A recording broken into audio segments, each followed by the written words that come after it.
पाकिस्तान का space domain में एक तारीखी इकदाम, हाइपर स्पेक्ट्रल सैटेलाइट जो पाकिस्तान ने चाइना से लॉन्च कर दी है। आज की इस वीडियो में हम देखेंगे कि इस हाइपर स्पेक्ट्रल सैटेलाइट की क्या एप्लीकेशंस हैं, ये पाकिस्तान को किन किन फील्ड्स में एक अहम एज प्रोवाइड कर सकती है और इसमें कौन सी टेक्नोलॉजी का इस्तेमाल किया जाता है। आज की इस वीडियो में हम समझने की कोशिश करेंगे हाइपर स्पेक्ट्रल सैटेलाइट जो पाकिस्तान ने चाइना की मदद से लॉन्च की है, इसकी हैरान कुन एप्लीकेशंस जिनका पाकिस्तान को बहुत ज़्यादा फ़ायदा होने वाला है, और पाकिस्तान की साइंस एंड टेक्नोलॉजी में अपने दोस्तों के साथ शराकत दारी। आइए जानते हैं।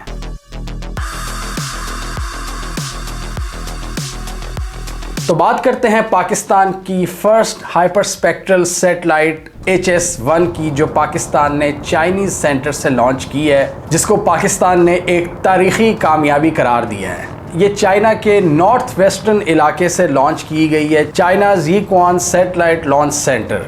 और इससे पहले भी हमने देखा है कि पाकिस्तान की मुतादिद सैटेलाइट्स चाइना की मदद से लॉन्च की जाती हैं। पाकिस्तान में प्रॉपर जो लॉन्चिंग सिस्टम है सैटेलाइट्स का, वो मौजूद नहीं है। लॉन्चिंग सिस्टम बड़ा क्रिटिकल पॉइंट होता है किसी भी सैटेलाइट को लॉन्च करने के लिए। उस पर पूरे साइंटिस्ट की मेहनत डिपेंड करती है, और अगर वहां पर फेलियर हो जाए, जो अक्सर हुआ करता है, तो सारी मेहनत ज़ाया हो जाती है। इसलिए फ़िलहाल पाकिस्तान अपनी लॉन्चिंग की ज़रूरियात चाइना से पूरी करता है। हाइपर स्पेक्ट्रल सैटेलाइट की बात करें तो इसमें हाइपर स्पेक्ट्रल इमेजिंग का इस्तेमाल किया जाता है, जो कि एडवांस कैमरा टेक्नोलॉजी है जो इन सैटेलाइट्स में इस्तेमाल की जाती है ज़मीन को स्टडी करने के लिए। जो रेगुलर सैटेलाइट कैमरास होते हैं वो सिर्फ चंद कलर्स को ही कैप्चर कर पाते हैं, जैसा कि रेड, ग्रीन, ब्लू, लेकिन हाइपर स्पेक्ट्रल सैटेलाइट पर जो कैमरास होते हैं वो सैकड़ों की तादाद में नैरो कलर बैंड्स को कैप्चर कर सकते हैं, यानी वो रोशनी के दरमियान थोड़ा सा भी फर्क तलाश कर सकते हैं, जो कि आम कैमरास या ह्यूमन आई नहीं ढूंढ सकती। और इसलिए हाइपर स्पेक्ट्रल सैटेलाइट्स के अंदर जो कैमरास नस्ब होते हैं, उनकी मदद से ये सैटेलाइट सटल केमिकल और मटेरियल चेंजेस को भी रीड कर सकती हैं, जिससे फसलों की क्वालिटी, वाटर रिसोर्सेज और नेचुरल डिजास्टर्स के डैमेजेस का पता लगाया जा सकता है। एनवायरमेंटल मॉनिटरिंग के साथ साथ ये मिनरल एक्सप्लोरेशन और नेशनल सिक्योरिटी के लिए भी इस्तेमाल हो सकती है, यानी इसकी एप्लीकेशंस काफ़ी वसी हैं। यानी इलेक्ट्रोमैग्नेटिक स्पेक्ट्रम के ऊपर मैक्सिमम इंफॉर्मेशन को वो प्रोसेस कर सकती है,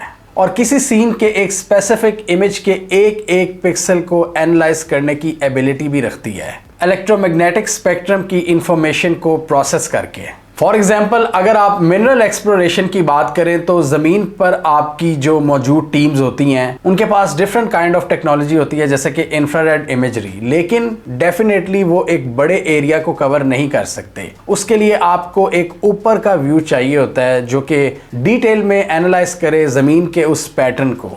तो वो सैटेलाइट ऊपर से जब एक इमेज लेगी तो वो उसको बहुत डिटेल में एनालाइज कर सकती है इलेक्ट्रोमैग्नेटिक स्पेक्ट्रम को प्रोसेस करके। ये satellite advance hyper spectral imaging payload से इक्विप होती है, यानी ऐसे कैमरास जो नैरो स्पेक्ट्रल बैंड्स पर डेटा को कैप्चर कर सकते हैं। और इसके लिए इन सैटेलाइट्स के ऊपर हाइपर स्पेक्ट्रल कैमरास नस्ब होते हैं जो ये काम करते हैं, जो डिटेल में इमेज को कैप्चर करते हैं और उसकी प्रॉपर्टीज आपको बताते हैं, जो ज़मीन पर केमिकल और मटेरियल चेंज को पिन पॉइंट कर सकते हैं। और इससे आपको ये पता चलता है कि इस एरिया में कौन सा मिनरल मौजूद हो सकता है, और इससे ये आपकी मिनरल एक्सप्लोरेशन में बहुत ज़्यादा मददगार साबित हो सकते हैं। और इससे आपको ज़मीन के एक बड़े एरिया पर, बड़े पैमाने पर पता लग सकता है कि कौन कौन से मटेरियल्स इस स्पेसिफिक रीजन्स में शामिल हैं, जो कि नैरो वेवलेंथ के बैंड्स को भी कैप्चर करती है। यानी ऊपर से आपके पास जब एक बड़े एरिया की इमेजरी होगी तो आप खुद अंदाज़ा लगाएं कि कितने बड़े पैमाने पर एरिया को एनालाइज किया जा सकता है इस टेक्नोलॉजी के ज़रिए। और इसी तरह ये पाकिस्तान की रेयर अर्थ मिनरल एक्सप्लोरेशन में भी मददगार साबित हो सकती है, और डेफिनेटली होगी। पिछले दिनों हमने देखा था चाइना का एक बयान आया था पाकिस्तान और US की मिनरल डील के हवाले से। उनसे सवाल किया गया कि क्या पाकिस्तान चाइना का इक्विपमेंट इस्तेमाल करके अमेरिका को रेयर अर्थ मिनरल्स यहाँ से निकाल कर दे रहा है, जैसे कि एंटीमनी और कॉपर वगैरह। इस पर चाइनीज फॉरेन मिनिस्ट्री के स्पोक्स पर्सन का कहना था कि ऐसी बात नहीं है। पाकिस्तान और चाइना की दोस्ती बहुत मजबूत है, और पाकिस्तान चाइना को एतमाद में लिए बगैर कोई बड़े स्ट्रेटेजिक डिसीजंस नहीं लेता, और दोनों मुल्कों के दरमियान एक स्ट्रेटेजिक ट्रस्ट की फिजा कायम है जिसको दोनों मुल्क नहीं तोड़ते।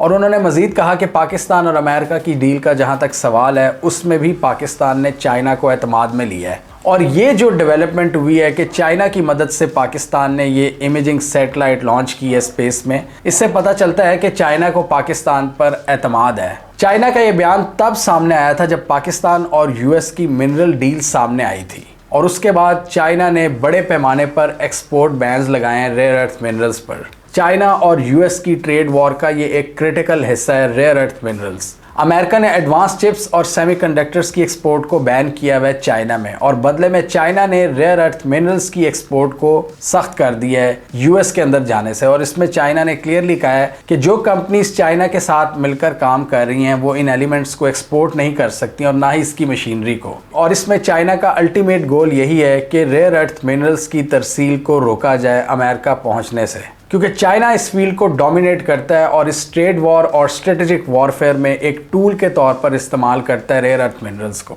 और अब ये जो सैटेलाइट लॉन्च किया जो पाकिस्तान को रेयर अर्थ मिनरल्स की एक्सप्लोरेशन में मददगार साबित हो सकती है, इससे पता लगता है कि पाकिस्तान और चाइना एक दूसरे के साथ हैं इस डोमेन में भी, और बहुत से जो शक व शुबात थे वो काफ़ी हद तक कम हो गए हैं। अगर आप हमारे काम को पसंद करते हैं तो अब आप हमें पेट्रियन पर भी सपोर्ट कर सकते हैं। जैसा कि आपको पता है कि हम इंडिपेंडेंट काम करने की ज़्यादा से ज़्यादा कोशिश करते हैं, मीडिया की हाइप और सेंसेशनलिज्म से बहुत दूर ज़्यादा से ज़्यादा ऑथेंटिक रहने की कोशिश करते हैं, और जो मालूमात हम हासिल करते हैं उसकी बेस पर जो हमारी अंडरस्टैंडिंग होती है हम वही आप तक पहुँचाने की कोशिश करते हैं बड़े सटल तरीके से। क्योंकि आजकल आपको पता है बहुत सी कदगने भी हैं, भारत ने अलग हमें बैन किया हुआ है और पाकिस्तान में भी इंटरनेट के साथ मसाइल चलते रहते हैं और सोशल मीडिया के साथ भी। तो इस सूरत हाल में हमारे जैसे इंडिपेंडेंट कंटेंट क्रिएटर्स का काम करना बहुत मुश्किल हो चुका है जब हमारे कंटेंट पर ब्रांड्स भी नहीं आते। आपको पता है हमने बहुत रेयर पेड काम किया होगा, पूरे 6-7 साल की जर्नी में देखें तो 2-3 ही हमने प्रोजेक्ट्स किए हैं। इसके अलावा कोई ब्रांड डायरेक्टली हमारे चैनल पर आके हमें स्पॉन्सर नहीं करता। इसलिए आप लोगों से रिक्वेस्ट है कि अगर आप हमारे काम को पसंद करते हैं तो पेट्रियन पर आप हमें सपोर्ट कर सकते हैं, इससे हमारी क्वालिटी मज़ीद इम्प्रूव हो सकती है। मुझसे एक बार कोई पूछ रहा था कि आप किसी के एजेंडा पर काम नहीं करते, आप किसी से पैसे नहीं लेते, आप किसी की लाइन को फॉलो नहीं करते, तो आप किस तरह गुजारा करते हैं, मतलब आपने इसकी क्या कीमत अदा की है? तो मेरा सिंपल जवाब यही था कि आप मेरे चैनल की व्यूअरशिप को देख लो, यही इसकी सबसे बड़ी कीमत है। हाइप और सेंसेशनलिज्म से दूर इस डिफ़िकल्ट एनवायरनमेंट में काम करना जहां पर चारों तरफ से आप पर तलवारें लटक रही हों। इजराइल और डोनाल्ड ट्रंप की बात करो तो कंफर्म व्यूज़ नहीं मिलते, लेकिन फिर भी हम उस इशू को कवर करते रहते हैं क्योंकि हमारे ख्याल में जो इम्पोर्टेंट डेवलपमेंट है वो आपके साथ शेयर करना बहुत ज़रूरी है। हमारे चैनल का मकसद ही ख़त्म हो जाता है कि अगर हम डर कर स्पेसिफिक टॉपिक्स को चूज़ करें, ऐसा कभी नहीं होगा, और हम हर तरह के डाइवर्स टॉपिक्स पूरी दुनिया से आपके लिए रिसर्च करके लाते रहेंगे, और इसके लिए हमें आपकी सपोर्ट चाहिए। हमारे पेट्रियन का लिंक डिस्क्रिप्शन में मौजूद है। इसके अलावा कुछ एक्सपर्ट्स के मुताबिक इस सैटेलाइट की कुछ स्ट्रेटेजिक डायमेंशंस भी होंगी, कुछ मिलिट्री और डिफेंस रिलेटेड एप्लीकेशंस भी होंगी, जैसा कि ये डीप टनल्स और बंकर्स को भी डिटेक्ट कर सकती है। इससे पाकिस्तान को ये एज हासिल हो सकता है कि भारत के जो मूविंग एसेट्स हैं जंग के दौरान उनको रीड कर सकता है, और इसका तो खुद भारत के डिप्टी आर्मी चीफ ने एक्नॉलेज किया था कि पाकिस्तान को पता था कि हम कौन सा एसेट मूव कर रहे हैं, और उनके मुताबिक ये इन्फॉर्मेशन पाकिस्तान को चाइना प्रोवाइड कर रहा था। ये अभी कंफर्म नहीं है कि ये जो सैटेलाइट लॉन्च किया हाइपर स्पेक्ट्रल सैटेलाइट, इसकी ये एप्लीकेशन है कि नहीं, लेकिन डेफिनेटली ऐसी सैटेलाइट्स होती हैं जो आपकी मिलिट्री मूवमेंट पर नज़र रखती हैं। अब ये उनमें से है कि नहीं, ये अभी कंफर्म नहीं, क्योंकि इसकी ज़्यादा एप्लीकेशन ज़मीन से रिलेटेड है। ज़मीन की जो सरफेस है और उस पर चेंजेस, एनवायरमेंटल चेंजेस, या फिर ज़मीन की सरफेस को एनालाइज करने के हवाले से इस सैटेलाइट की उस हवाले से एप्लीकेशंस मौजूद हैं। एक्सपर्ट्स के मुताबिक ये सैटेलाइट जो लॉन्च किया है पाकिस्तान ने, ये ultra precise hyper spectral imagery को प्रोड्यूस कर सकती है, यानी बहुत प्रिसाइज नैरो वेवलेंथ्स को भी कैप्चर कर सकती है। ज़मीन के एनालिसिस के लिए अनप्रेसिडेंटेड रेजोल्यूशन पेश कर सकती है। इसकी एक बहुत बड़ी एप्लीकेशन एग्रीकल्चर के हवाले से बताई जा रही है कि ज़मीन के मॉइस्चर को स्टडी कर सकती है, क्रॉप वाइटैलिटी को और वाटर क्वालिटी को भी इवन ये एनालाइज कर सकती है। यानी इससे ये भी अंदाज़ा लगाया जा सकता है कि किस ज़मीन को कितना पानी प्रोवाइड करना है डेटा की मदद से। अगर आपके पास इमेजरी हो और सही डेटा हो तो एआई के ज़रिए ये भी पता चल सकता है कि फ़लाने हिस्से को कितने पानी की ज़रूरत है और कौन सी लैंड कितनी फर्टाइल है। किस पर कितना काम होना चाहिए और कौन सी ज़मीन कितनी और बेहतर हो सकती है। और इसके अलावा ये सैटेलाइट्स आपके अर्ली वार्निंग सिस्टम्स को भी इन्हांस कर सकती है, जिससे आपकी डिज़ास्टर असेसमेंट इम्प्रूव हो जाएगी और पोस्ट डिज़ास्टर असेसमेंट भी की जा सकती है, यानी कितने एरिया पर कितना पानी खड़ा हुआ है। नॉर्दर्न एरियाज़ जैसा कि गिलगित बल्तिस्तान में ये पाकिस्तान के लिए बहुत मुफीद साबित हो सकती है, जिससे आपको ग्लेशियर्स के उतार चढ़ाव का भी पता चल सकता है। लेकिन इसके लिए बहुत ज़रूरी होगी प्रोएक्टिव डिज़ास्टर मैनेजमेंट। आपको डेटा तो मिल जाएगा, लेकिन उस पर किस तरह अमल किया जाता है और किस तरह टाइमली एक्शन लिए जाते हैं ये वक्त बताएगा।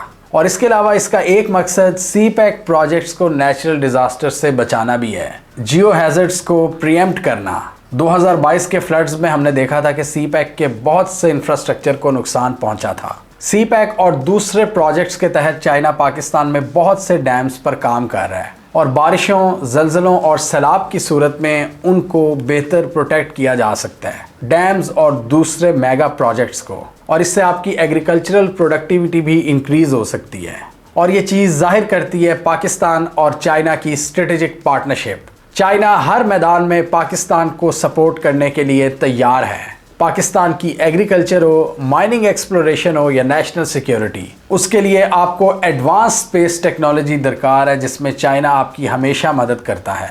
और इस वक्त की इवॉल्विंग सिचुएशन में इस वक्त ज़्यादा से ज़्यादा रिलायबल पार्टनर्स आपकी सबसे बड़ा एसेट हैं और पाकिस्तान इस हवाले से काफ़ी सही फैसले ले रहा है। और अल्टीमेटली इन डिसीजंस का फ़ायदा आम आवाम को भी होना चाहिए, चाइना के साथ पार्टनरशिप हो या सऊदीया के साथ डिफेंस डील। और इसके अलावा हमने ये भी देखा है अभी JF-17 थंडर्स के 3 जहाज़ आज़रबाईजान गए हैं, जिन्होंने डायरेक्ट फ़्लाइट लिया है कामरा से बाकू तक, और वो वहाँ पर पाकिस्तान और आज़रबाईजान के दरमियान जॉइंट मिलिट्री एक्सरसाइजेज में भी शिरकत करेंगे। कुछ रिपोर्ट्स के मुताबिक कि JF-17 थंडर्स का फर्स्ट बैच है जो पाकिस्तान ने आज़रबाईजान को डिलीवर कर दिया है, जो पाकिस्तान की तारीख की बहुत बड़ी डिफेंस डील बताई जा रही है, $4 बिलियन से ऊपर, जिसमें फाइटर जेट्स के साथ साथ ट्रेनिंग और इंटरऑपरेबिलिटी शामिल है। और ये फाइटर जेट्स आज़रबाईजान की एयरफोर्स को एक स्ट्रेटेजिक एज प्रोवाइड करेंगे अपने दुश्मनों के खिलाफ, और इनकी रशिया पर डिपेंडेंस कम करेंगे। पाकिस्तान, तुर्की और आज़रबाईजान का एक मिलिट्री अलायंस हम ऑलरेडी देख रहे हैं पिछले 6-7 सालों से,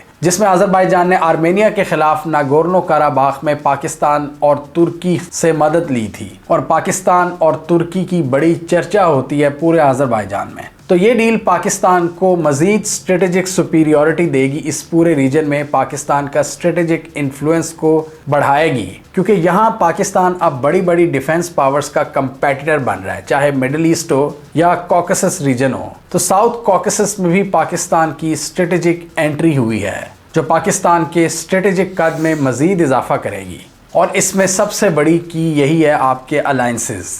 ज़्यादा से ज़्यादा अलायंसेस बनाएं जिससे मुल्क को कौम को फ़ायदा हो। पाकिस्तान इस वक्त अपने ईस्ट, नॉर्थ और वेस्ट में अलायंसेस बना रहा है, जो बहुत ज़बरदस्त स्ट्रेटजी है। ईस्ट की बात करें तो चाइना के साथ ज़बरदस्त कोलैबोरेशन जारी है, और ये सैटेलाइट लॉन्च उसका मुंह बोलता सबूत है कि पाकिस्तान की US के साथ मिनरल्स डील के होते हुए चाइना आपको मिनरल एक्सप्लोरेशन में मदद दे रहा है। इसी तरह मिडल ईस्ट में पाकिस्तान का किरदार, सऊदी अरब के साथ डिफेंस डील, और अब साउथ कॉकेसस रीजन में पाकिस्तान के जहाज़ों की एंट्री। इन एक्सरसाइजेज में modern aerial warfare tactics, joint mission planning and execution, एक ऐसे एनवायरनमेंट में जहां पर टेक्नोलॉजिकल एडवांसमेंट्स रैपिडली चेंज हो रही हैं और एयर पावर डायनामिक्स भी तेज़ी से इवॉल्व हो रही हैं। JF-17 थंडर ब्लॉक 3 के बारे में मज़ीद डिटेल्स आप इस वीडियो में देख सकते हैं। इस मूव के ज़रिए पाकिस्तान एक और स्ट्रेटेजिकली हॉट एनवायरनमेंट में एंटर हो गया, जहां पर चाइना, रूस, तुर्की और ईरान के स्टेक्स शामिल हैं। टर्किश और ईरानियन ड्रोन्स के दरमियान मुकाबला जारी है, और पाकिस्तानी और रशियन फाइटर जेट्स के दरमियान। हमें कमेंट सेक्शन में बताइए आपके ख्याल में हाइपर स्पेक्ट्रल सैटेलाइट पाकिस्तान की नेशनल सिक्योरिटी के लिए मज़ीद किस तरह मददगार साबित हो सकती है, या आपके ख्याल में इसकी ज़्यादातर कमर्शियल एप्लीकेशंस हैं। कमेंट कीजिए। इसके अलावा हमारा यूट्यूब चैनल सब्सक्राइब कर लें, साथ ही वो बेल आइकॉन भी दबा लें, ताकि वो स्टोरीज दुनिया भर से और पाकिस्तान से जिनकी मेन स्ट्रीम मीडिया पर प्रॉपर कवरेज नहीं होती, हमारे प्लेटफॉर्म के थ्रू आप तक टाइम पर पहुंच जाएं।